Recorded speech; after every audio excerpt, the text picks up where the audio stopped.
Your boss is standing behind you again, watching, checking, asking for updates on things you updated them on 20 minutes ago. Every email you write gets rewritten. Every decision you make gets questioned. And you sit there jaw tight, thinking, how do I survive this without losing my mind? A Roman emperor had the answer, almost 2,000 years ago. His name was Marcus Aurelius, and he ruled the most powerful empire in the world, while surrounded every single day by people who were incompetent, dishonest, power-hungry, and deeply difficult to deal with. He didn't have a therapist. He didn't have HR. What he had was a philosophy, and he wrote it all down for himself. In a private journal he never intended anyone to read. We call it the Meditations, and what he wrote speaks directly to your situation today.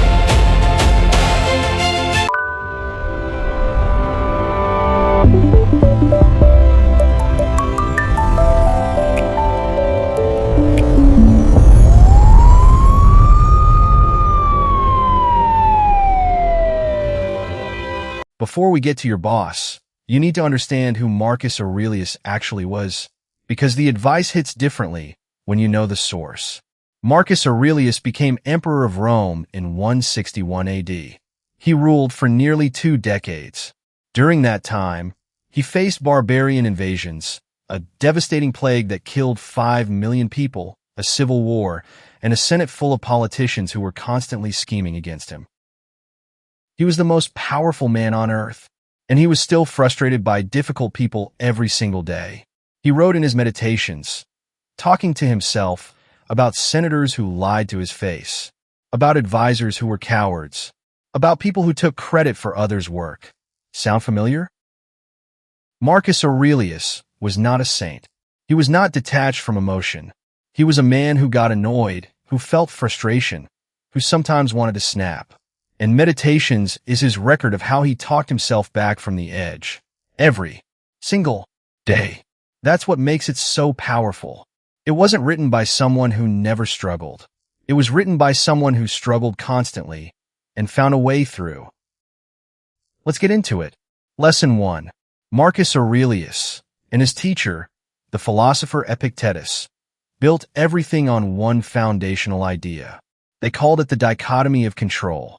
And once you understand it, the way you experience your boss will never be the same. Here is the idea, stripped to its core. There are 2 categories of things in your life.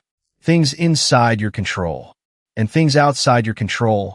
Inside your control, your thoughts, your responses, your effort, your character, the quality of your work, how you treat people. Outside your control, your boss's behavior, their mood, their insecurities, their management style, whether they check your screen 17 times a day.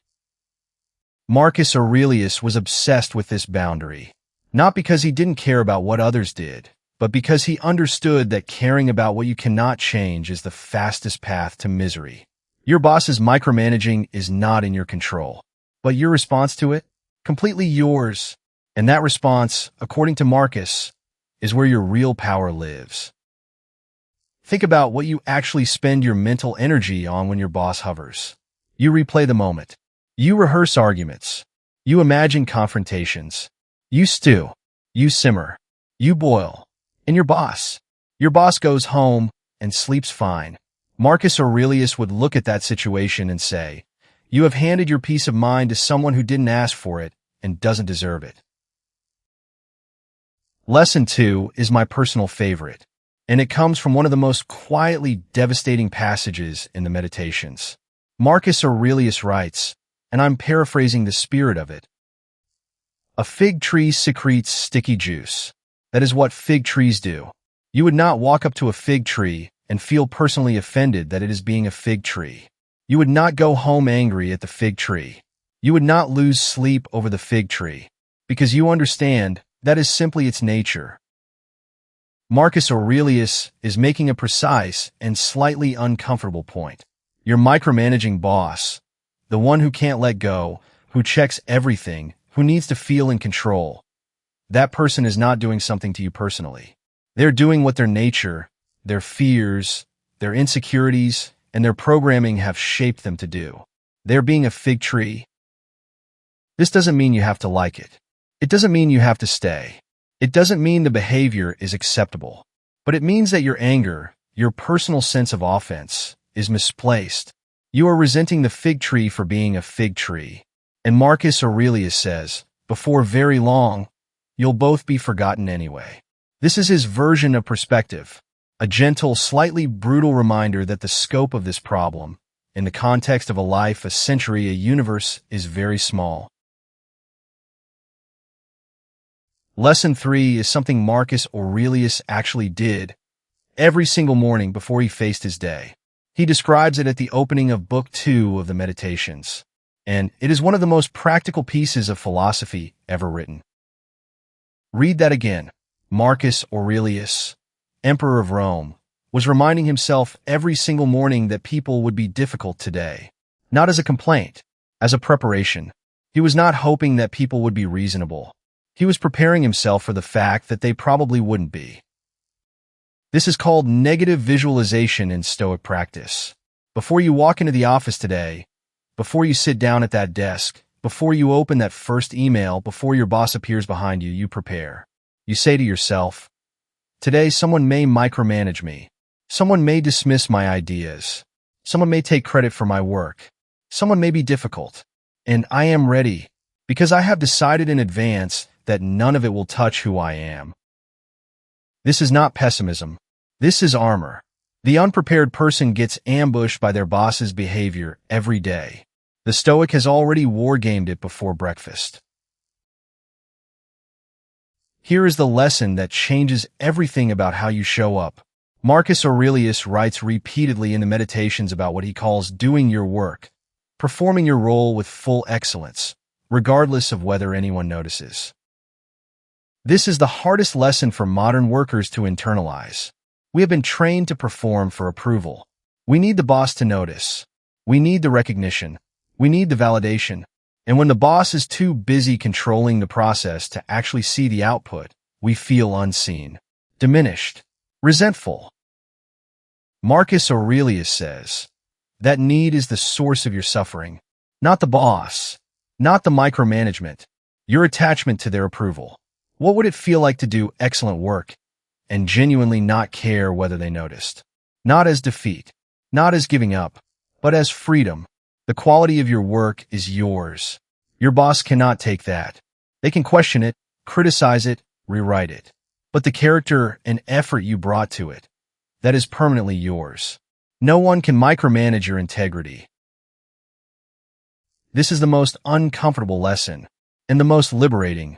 Marcus Aurelius taught that when someone wrongs you or frustrates you, the right move is not anger. It is understanding. The micromanaging boss is not confident. They are afraid. They are afraid of failure, of being exposed, of losing control. They hover over your work because somewhere in their history, something taught them that control is the only way to stay safe. Marcus Aurelius would not ask you to feel sorry for them, but he would ask you to understand that their behavior toward you is not really about you. It is about their fear. A truly powerful person does not need to micromanage. A truly secure leader trusts their team. The need to control every detail is a symptom of insecurity, not authority. Once you see it that way, something shifts. The boss is no longer an antagonist in your story. They are someone operating from their own unresolved anxiety. And you, the Stoic, can choose to respond to that with clarity instead of matching their energy. Marcus Aurelius managed an empire full of the most difficult people imaginable. Senators who lied, generals who betrayed, emperors who came before him who ruled through cruelty. And he chose, every single day, to return to the same 5 commitments. Control only what is yours to control.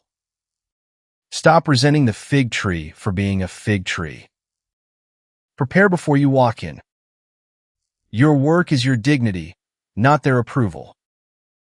Understand what drives them. He wasn't perfect.